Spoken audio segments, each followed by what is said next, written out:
I mean, the reality is every school's different. And what we know is that a sticker in a window that says no guns allowed is not a serious school security policy. And what we've said is that if we can take care of our jewelry at jewelry stores and our professional athletes with armed security, we ought to be able to take care of our kids better. It can be anything from having local law enforcement set up a desk at the local school and just park their car there every once in a while and do their paperwork. That doesn't cost taxpayers anything. It's just kind of a common sense. Local communities working with law enforcement.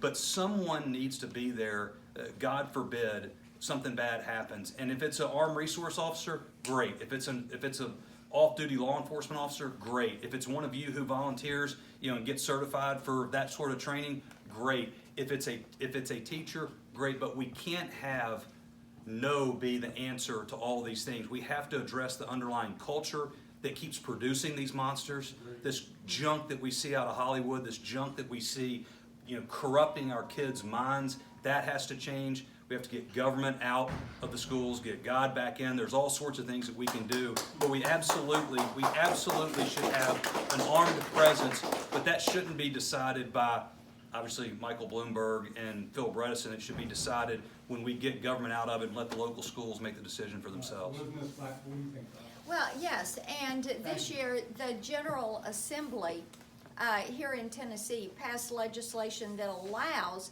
local law enforcement and school systems to work together so that they can, look, we can protect the Second Amendment and preserve that and protect our people. We have done that throughout our nation's history, and I fully believe that we can do it now.